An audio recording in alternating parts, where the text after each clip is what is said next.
All right, YouTube, Repo Man 64. All right, broadcasting from the secret broadcast cave.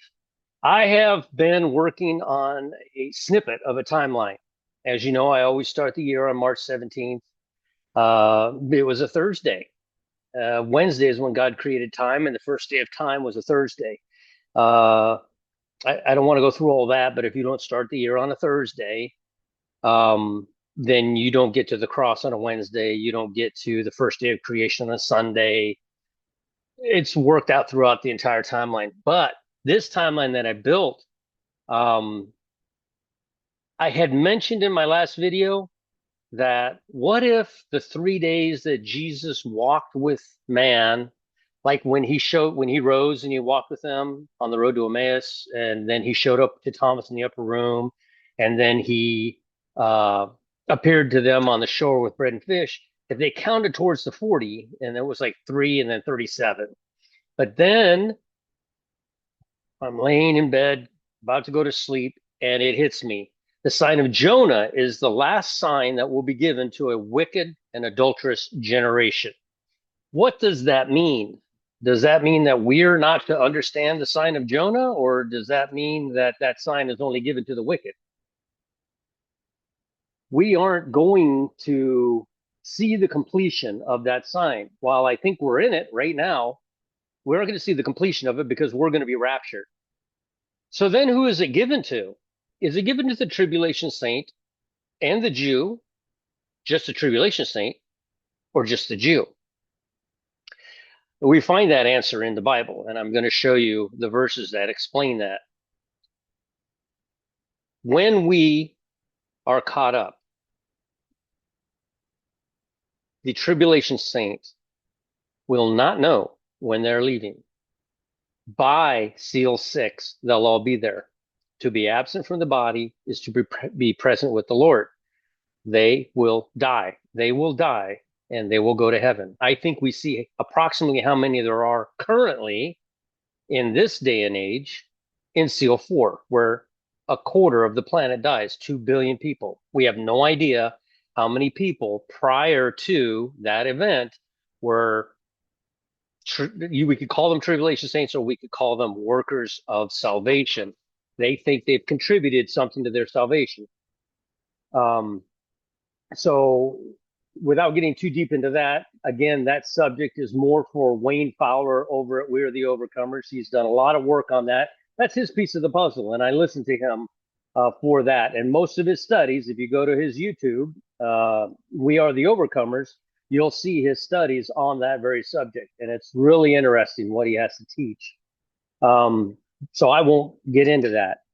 But the sign of Jonah is given to a wicked and adulterous generation that is alive. What group of people lives to the end of the 7 years? What group of people will do math from the moment we're raptured? Won't be the tribulation saints. As they die, they appear in heaven. And that could happen at any point during the first 6 seals. At the sixth seal, all that dying is over for the tribulation saint, or for the sleepy church, we'll call them, or the worker of salvation, whatever nickname you want to give them. By that time, they won't know. You don't know when you're going to die. Nobody knows when they're going to die, but the time that they die is when they appear in heaven.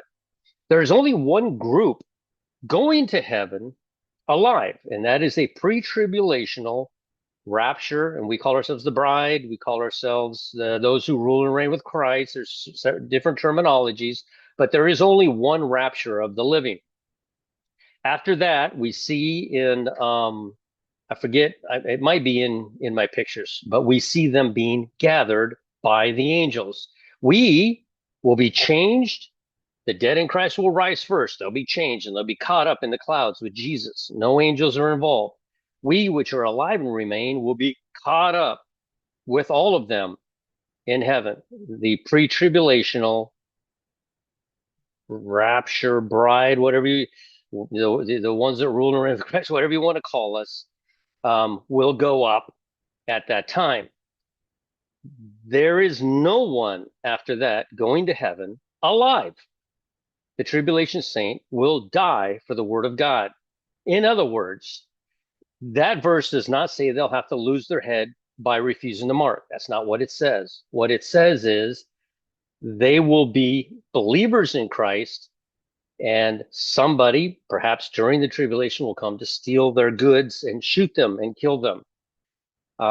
Those that live by the sword will die by the sword. If you act like this during the tribulation, you kill someone for their stuff, you too will be killed. That type of stuff will assuredly happen during the tribulation. However, there is another group of people that will be alive, only this time heaven comes down to them. This group of people are called the Jew, and there is a remnant. I said Jew, and then thunder took off. Say Jew, Hebrew. I don't know what to call it. So this group of people will be here to see Jesus come down and rule and reign for 1,000 years. They can do math because they are going to live through those 7 years. God will protect the Jews through that period of time. So the sign of Jonah is given to those who will be alive at the end of the 7 years. That's the math that will be done. How long until seal 6 is open? We have a lot of discussion about that. A lot of people say it's going to take 3.5 years. I won't even contemplate the tribulation doesn't last 7. We know it does. The Bible clearly teaches that it's 7 years. Jesus didn't use up 3.5 years of those. In my opinion, that's silly. 7 years of tribulation, Daniel's 70th week. It is Jacob's trouble. It is the 7-year period. We've proven out the 69 weeks. We're waiting for the 70th week to begin. We won't be here to see the 70th week begin. So those people will be able to do math from that point. And it says the time will be cut short. The time is cut short for whom? It's not cut short for the bride. We're still here. We're chomping at the bit to go. It's not cut short for the tribulation saint or the worker of salvation or those who weren't intimate, close, studious.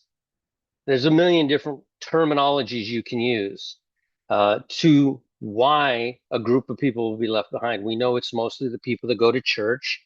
They think they are holier than thou type people, and they've just missed the boat. They don't understand salvation and how graceful or how much grace is involved in it, and they don't have an intimate relationship with Jesus at all. So I want to go through this timeline that I made. I made a snippet of a timeline. My timeline's never changed since the first day I made it. I've made so many others and threw them away because they didn't work. I challenge anyone to make a timeline and show 6 days you show working on the 7th day you rest. And if Jesus doesn't go to the cross on a Wednesday, and time's not created on a Thursday, and creation doesn't begin on a Sunday, your timeline won't work. And that's why in the past I've had to throw so many of them away, and it's frustrating. I did make any YouTube videos on them. As a matter of fact, YouTube wasn't around back in those days. Back in those days, we had these old Motorola flip phones where you had to hit buttons to send a text. You had to hit that one button 3 times to get to the right letter. It was redonkulous back in those days. But now we have smartphones. I can actually look up the Bible right on my phone and take screenshots of it. It's amazing. It's amazing technology has advanced just since I was a kid. We had a rotary phone. We lived on a road called Silver Saddle Drive in Montana, and our rotary phone with a cord had to share a line with 3 other houses, and our particular house had a specific type of ring. Our house would ring a different type of ring for that house. Of course, we would never pick it up unless you were nosy and wanted to hear what they say. But there was always this humming sound that happened when somebody picked up the line so they could be nosy. Those were the days. I'm glad we're here now. So all that being said, let's go through this. I'm going to go through probably a lot of pictures that I've already presented to get to my point. I don't know if you need to jot it down or just remember what I'm saying. And let's share the screen. Let's move me Up out of, I'm getting a sunburn. I gotta move that light. It's like shining right on my head. I, I know I'm losing my hair, but that really says, man, you're losing your hair. Hold on a second. Let me fix the light.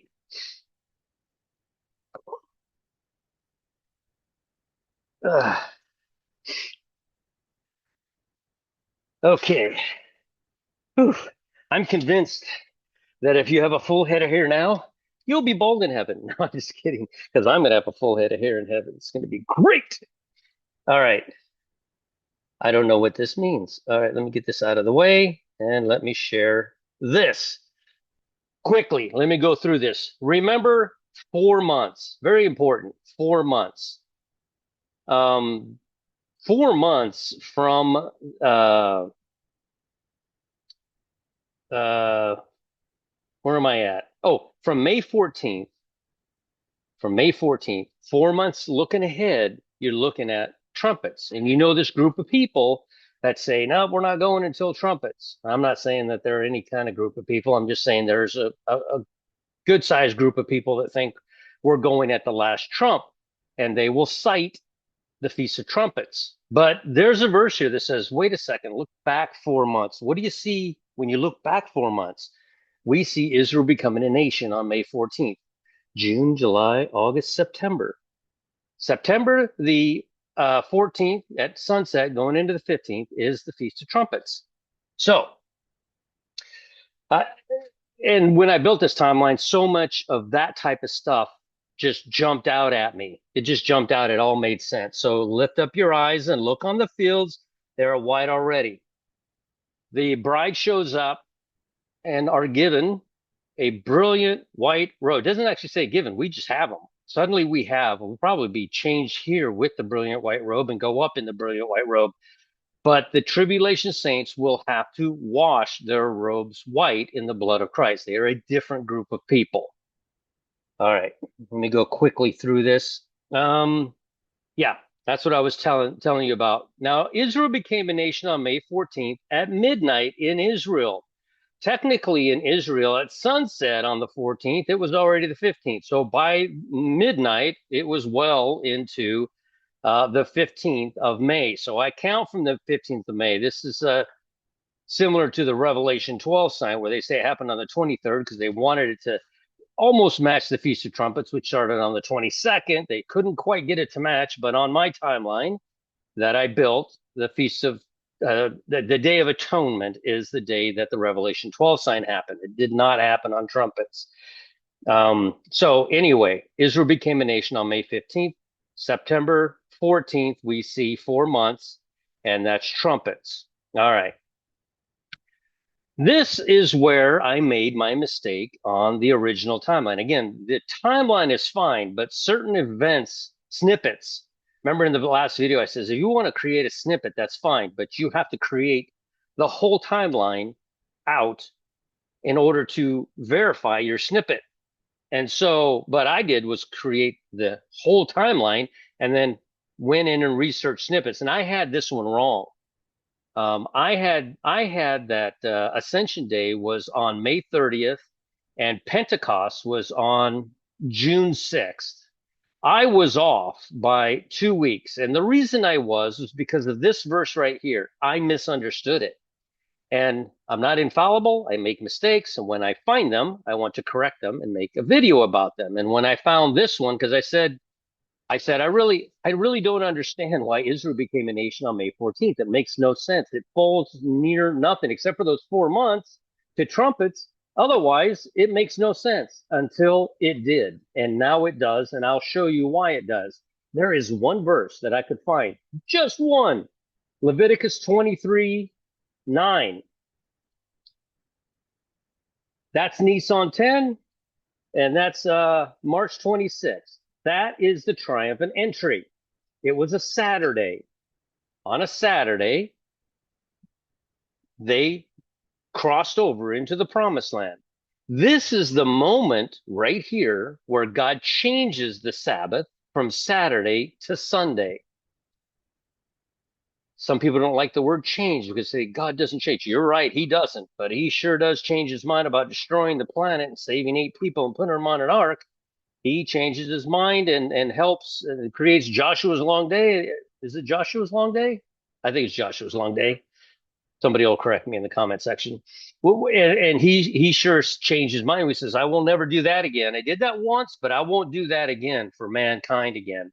So he does things, but it doesn't take away from his character. He is a great and awesome judge. He is a great and awesome, graceful, loving God. And that does not, cannot, and will not change, but he will move things, just like he moved the head of the year in Exodus 12. He did move the head of the year. It says it right there. And we all know he did because it went from September to March. Now, the Feast of First Fruits is where God changes the Sabbath to Sunday. Where'd my glasses go? Oh, they're just readers. Otherwise, I can see fine. I don't need them to drive. And the Lord spake unto Moses, saying, Speak unto the children of Israel, and say unto them, let me enlarge this, because I know I keep forgetting. As a matter of fact, if I would just enlarge, I'm going to put these glasses over here. That'll remind me I just need to enlarge. When ye come into the land, when did they come into the land? That's where I made my mistake. I literally read that for so many years as when they left Egypt. And then 7 days later was the wave sheaf offering. They left Egypt the same day Jesus was crucified on the 14th and 15th. And then I counted from there 7 days, and I saw the morrow after the Sabbath and thought, it's mentioned twice in two different passages. That must mean I have to skip a week, which is how I was off by 2 weeks. But when I went back and reread this and spent the amount of time I have in the past week studying on this, now I understand it. When you come into the land, which I give unto you, the triumphant entry. That's the day Jesus' triumphant entry. That's the day Joshua crossed over the land. You shall reap the harvest thereof. What's the harvest at that time of year? It is barley. It's not wheat. Wheat is not ready yet. Wheat won't be ready for weeks after this. As a matter of fact, the barley will be harvested. They will till up the ground and they will plant the spring wheat now at that point. And then weeks later, when the wheat is ready, they will harvest the wheat. They will put the wheat through the tribulum. They will till up the ground and they will plant barley this time. Now, what happens is when you go towards the fall, both the barley and the wheat are ready to harvest at the same time. When you come into the land, triumphant entry, reap the harvest thereof, and ye shall bring a sheaf.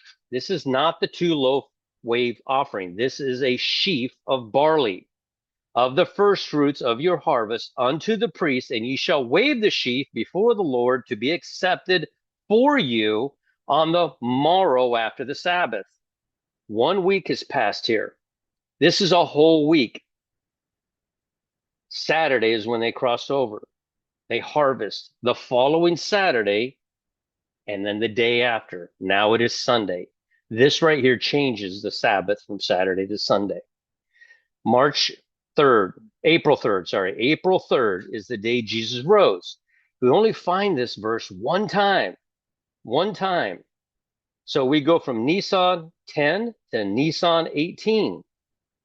March 26th, when the triumphant entry, to March 3rd, to when Jesus rose. So what does that mean? That means when Jesus rose, and I had this wrong too, when he rises, he gets barley. He tells Mary, don't touch me, for I have not ascended to the Father. He ascends to the Father. He does the wave sheaf offering. He returns to the road, what is it? A road to Emmaus, or the Emmaus road? I don't recall. He returns to that road. He catches up to 2 guys walking, and they engage in a conversation, and all the way up to the point where they recognize him while they're eating. They recognize who he is. He disappears right in front of them, and he reappears to Thomas in the upper room 1 week later. This is the day the wave sheaf offering has happened. It happens the day he rises on March 30th, but the wave sheaf on April 3rd when he rises. Sorry about that. I keep getting this confused. He went to the cross on March 30th. But it says here, you count from the triumphant entry. That's where you count from. You don't count from when he died on the cross on March 30th. You count from um, March 26th, from the triumphant entry. You count 7 days, and then the morrow after the Sabbath, you shall wave it. Sunday. Sunday is the day Jesus rose. God goes through this ad nauseum to explain to us so many times how to count this. And even after all these years, I still missed it and had it inaccurate, but I have it right now. And that's important because I'm going to show you why. Leviticus 23, and ye shall count unto you from the morrow after the Sabbath. I thought it doubled. I thought this was another count. I thought that it would count. But what does it say just after that? From the day that ye brought the wave sheaf offering, 7 Sabbaths complete. I had it wrong. So here I am fixing it. Jesus rises that Sunday morning. Mary, don't touch me, for I have not ascended to the Father. He ascends to the Father. He does the wave sheaf offering. He comes back down on the road to Emmaus. Okay? From that day, he does the wave sheaf offering. You shall count 49. He does the wave sheaf offering on Sunday. You shall count 50 days. And you wind up again, Pentecost, 50 days later, being on a Sunday. It has changed now. No longer the Sabbath on a Saturday. The Sabbath is on a Sunday. And this is the 2 wave loaf offering. This is a 50-day count for the 2 wave loaves. That's when the loaves are waved. They are waved 50 days after Jesus rises. Okay? Keep that in mind as we go forward. Can't see that, so that means I need to enlarge. Now, we find a lot of verses that do this, and it's repeated so many times because it is so important. It's a different count. It is not the Pentecost count. The Pentecost count started back on the triumphant entry. This count starts on the day Jesus rises. And in the first day, there shall be a holy convocation. And the 7th day, there shall be a holy convocation to you. So it's 8 days, Sunday to Sunday. And ye shall observe the feast of unleavened bread. This is the feast of unleavened bread. In the self same day, I brought your armies out of Egypt. That's where I got confused. You can see it almost sounds the same. When did they leave Egypt? They left Egypt on the 15th. What is the 15th? Jesus gave up the ghost on the 14th at 3 o'clock in the afternoon after the day was well spent. It was the 15th. They left Egypt on the 15th. Therefore, ye shall observe this day in your generations in ordinance forever from the 15th until the 21st. So the 21st, nothing that I could see happened, which is why I was like, that can't be right. I could match these 7 days up with another event and it would be symmetrical and it would work, but I was wrong. I missed all this. The 21st day is the end of unleavened bread. That's the last day of unleavened bread at sunset on the 21st. Now, if that weren't enough, he explains it again in Leviticus 23. Let me enlarge because I can't see it. He does the same. He counts out the 14th day of the first month at even, becoming the 15th, is the Lord's Passover. And on the 15th, he wants you to really understand this. God really wants you to understand. He wants you to understand it so much, he has put it everywhere. He's put it everywhere because he wants you to understand this. On the 15th day of the month, the feast of unleavened bread, unto the Lord, 7 days you shall eat unleavened bread. So it is from the 15th to the 21st again. All right. Here we go. Again, we have Numbers 28. The 14th day of the first month is the Passover of the Lord, and it goes for 7 days, and on the 8th day is the 21st. Again, he does it. And again in Deuteronomy 16. He keeps hammering this home. The one thing he didn't hammer home was Pentecost and exactly where to begin counting it from. And that was really cool when I found that out. All right. Now,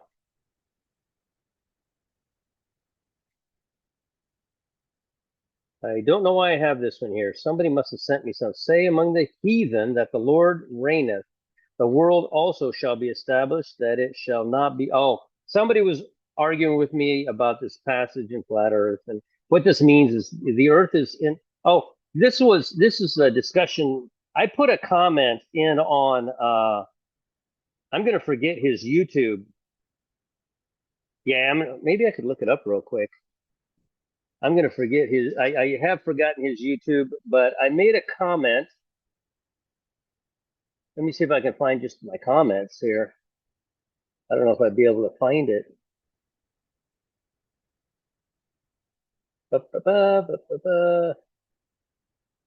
New Moon Rapture. That's a new channel. New Moon Rapture. I don't know if I can find it. Oh, I get so many comments. There's so many. Let me see if I can find it via. Sorry about that. Everybody knows him. His channel blew up, absolutely blew up, because he had a rapture date and he was using, I don't recall, the full moon or something. And um, our friend Nick Vanderlyn challenged him. I challenged him too, but he didn't make a video about me. Oh, blow the shofar. He didn't make a video about me. But Nick Vanderlyn told him, and Nick Vanderlyn is correct, that the moon won't function. The moon won't function because there's no way to go 150 days from Halloween to the cross on March 30th.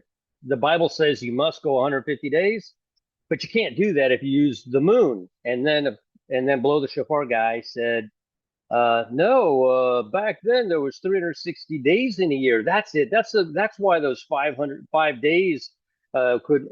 But that's a silly argument because the moon is off by 10 days a year, not five, and you can't take those 5 days from 360 to 365 and apply them to those 6 months of 130, or I mean 150, and it was silly. I don't know why he said that. I'm not talking bad about the guy. I like the guy. He's a nice enough guy.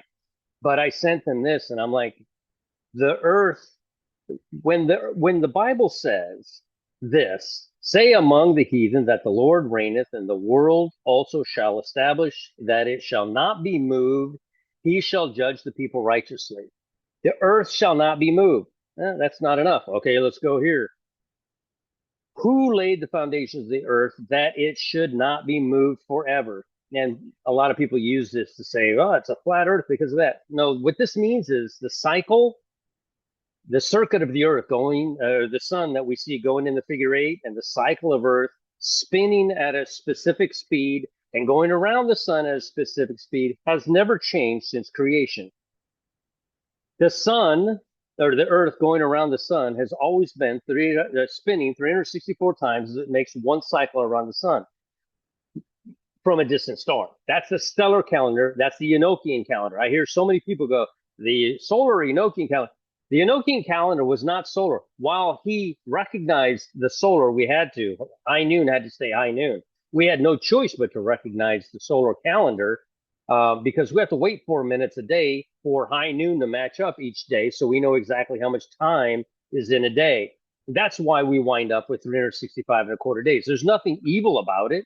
It's just the way it works. But as far as that distant star, which is on the other side of Earth, as this comes around, it's pointing here, but it has to wait to point back to, how do you say, back to the sun. So at any rate, no, we never had 360 days. I know people are using the 1,260 days as proof that there was 260 days.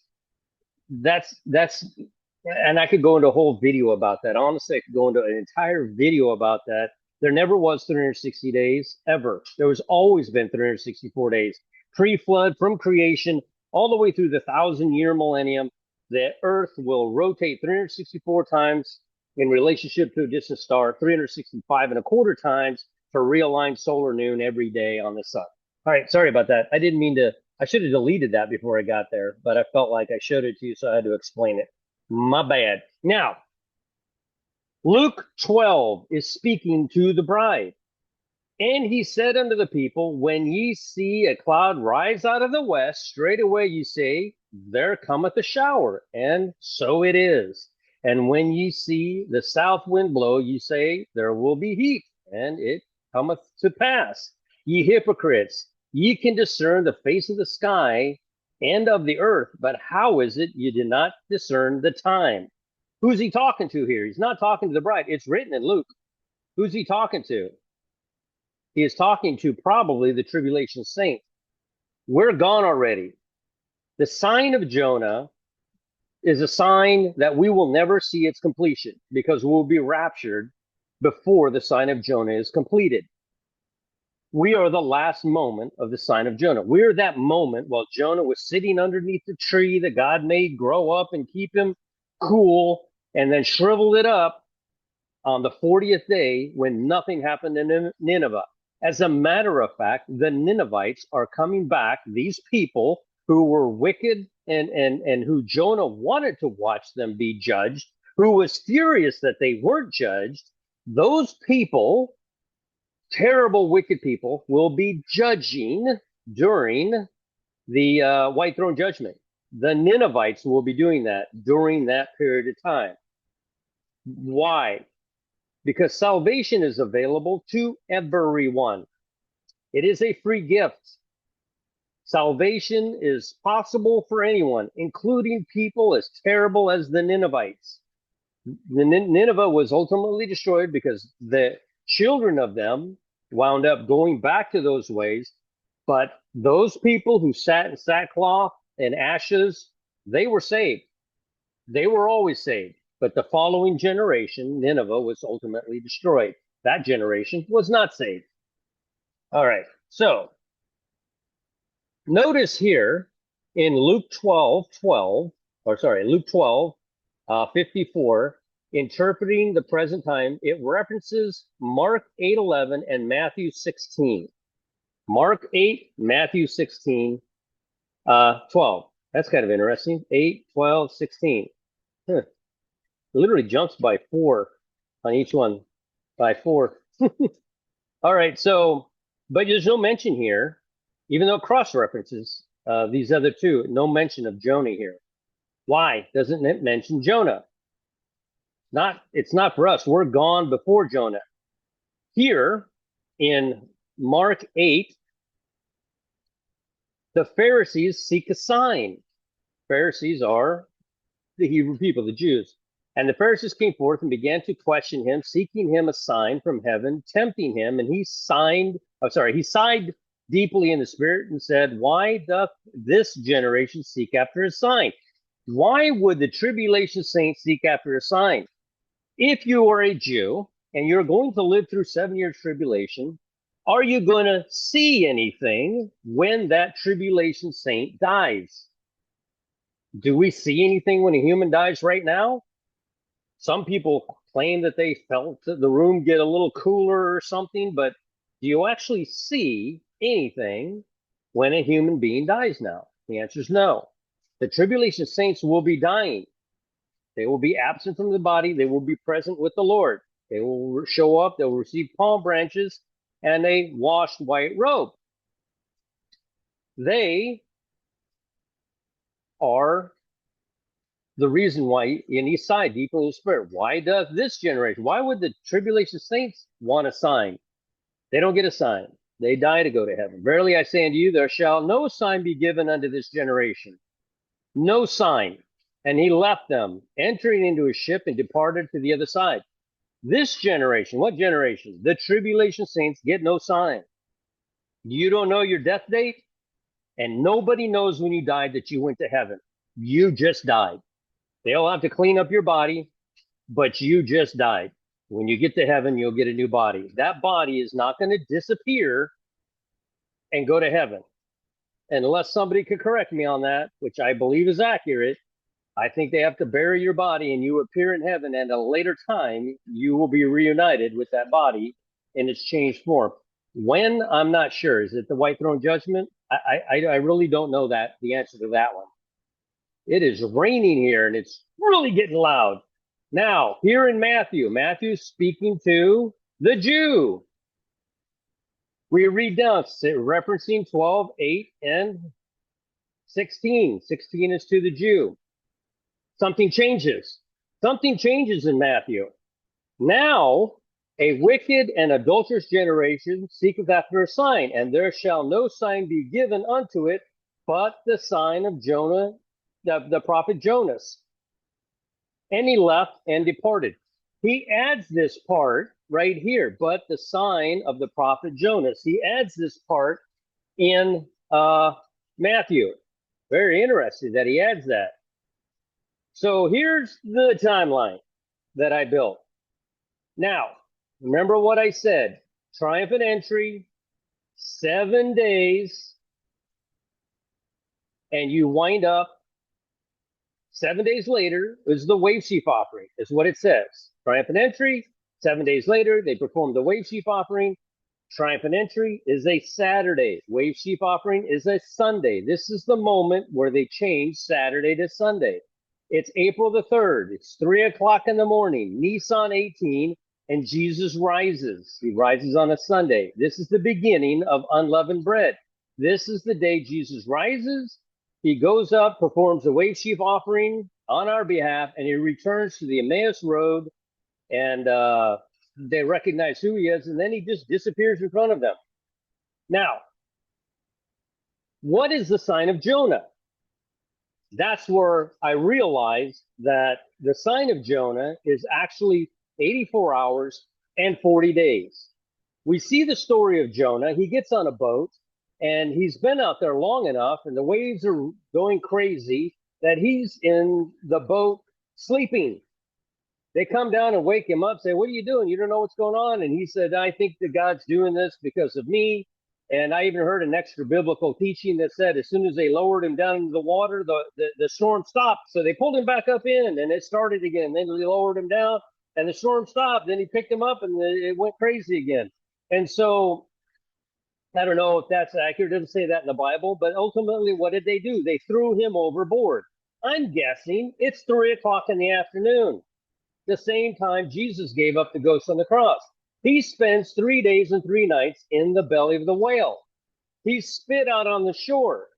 I'm guessing it takes until 3 o'clock in the morning from the time he got spit up until 3 o'clock in the morning on Sunday when he shows up in Nineveh. And what does he say? He doesn't say, "Well, God told me to tell you 40 days, but I already wasted 3 of them. So 37 days from now, God's going to destroy Nineveh." No, that's not what happened.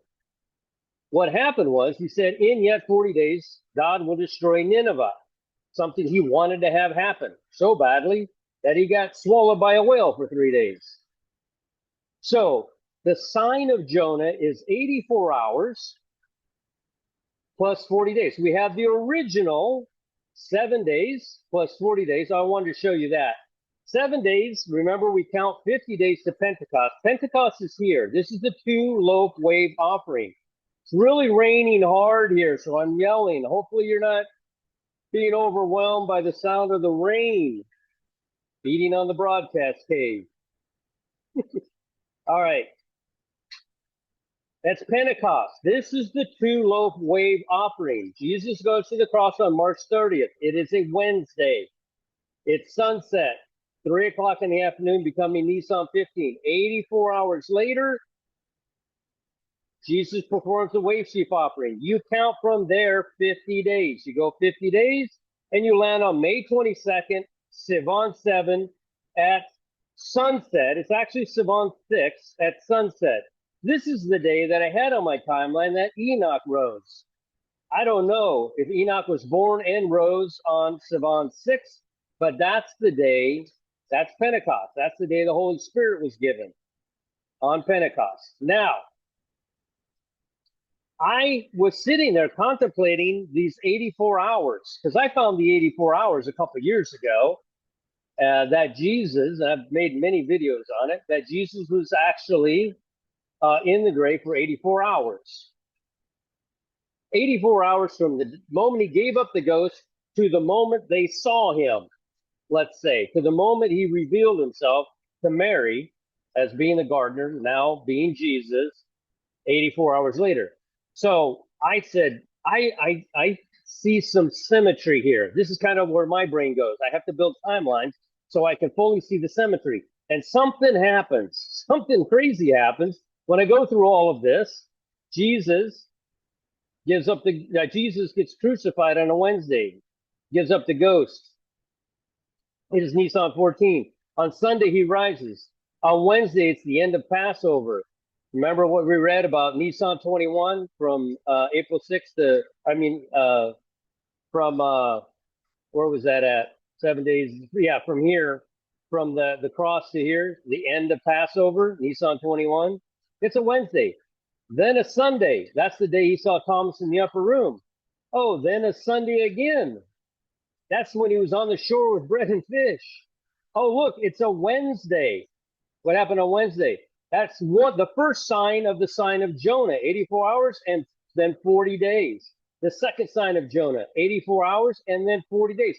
If these weren't symmetrical like this, where there's an 84-hour event here as well as an 84-hour event on the other side, I wouldn't even notice this until I started putting them down. This when I saw May 14th, and then I heard Brett from God's Down Under talking about May 11th.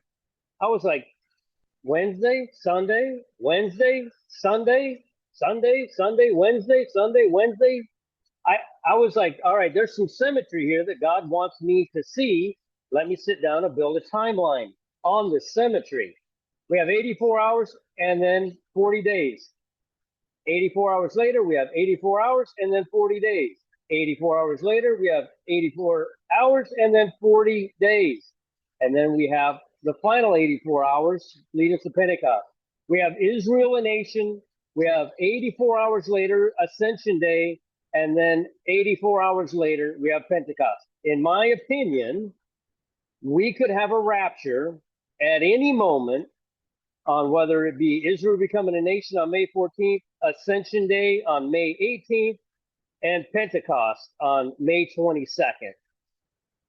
There are three good qualifiers here for that, all within 3.5 days, all within 84 hours of each other.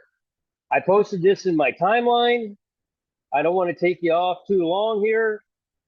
Let me go back to its original size in the event anybody wants to snap a screenshot of this. Go read these Bible verses at the left and see if the math works. I think the only argument I will get from anyone about this math working is what day the head of the year is. And no moon, of course, will make this happen. You're not going to get Wednesday, Sunday, Wednesday, Sunday, Wednesday, Sunday. You're not going to get that out of a moon calendar. If you start your year on the equinox on the 19th, just build it from there. You'll have to call the 19th a Thursday, which is fine, and you can build it out that way. But you'll wind up with Israel becoming a nation on May 17th. I don't see how that would work. I really don't. I don't see how May 19th would work for where things line up with March 14th. So anyway, we're running out of time. I had a nice conversation. We spoke for like a half an hour. We were laughing and talking about heaven and Larry being in heaven. Yeah, wackadoodle Samoan. He called me on the phone. I was driving home from work and we just had a long conversation. And it's just like, I think we're at the end of the road and we were just laughing about when we finally see Jesus, we'll probably just pass out. Larry will be back there, laughing at us. And so we were just talking about all kinds of stuff. It's going to be an incredible day when we get to heaven, and all of the inhibitions are gone, and all of the just the negativity of life will be gone, and you'll feel great. You'll be young. You'll have a full head of hair, and Larry will be able to speak. So anyway, it's raining really hard here, so I'm gonna have to stop this. Hopefully the audio's coming through properly. I don't know. But go to a quiet place by yourself. Nobody needs to know, and you don't need to tell anybody except the Lord in your heart. If you ever thought, hey, I don't know when the rapture is going to come or not, when you see some math like this that actually lands on May 14th, as far as a sign of Jonah is concerned, any one of these could be a sign of Jonah from May 11th to May 14th to May 18th to May 22nd. Any one of them could have been a sign of Jonah. So anyone could be used as a sign of Jonah. The real sign of Jonah, I would imagine if there was only one of these that would line up like this, but when you find three that line up like this and then a fourth over here, when you find this much lining up, you got to believe that it's really important. Like over here, 4 different passages talking about how to count Passover. One lonely passage talking about how to count Pentecost. This one was the most important. Same thing with the sign of Jonah. He mentions it once, but we find it 4 times on a timeline where mathematically it works out. So anyway, Repo Man 64, like, comment, share, subscribe, and maybe this is my last video. I don't know. We'll see. I'll post this up right now. How do I stop this? Oh, here it is. Bye.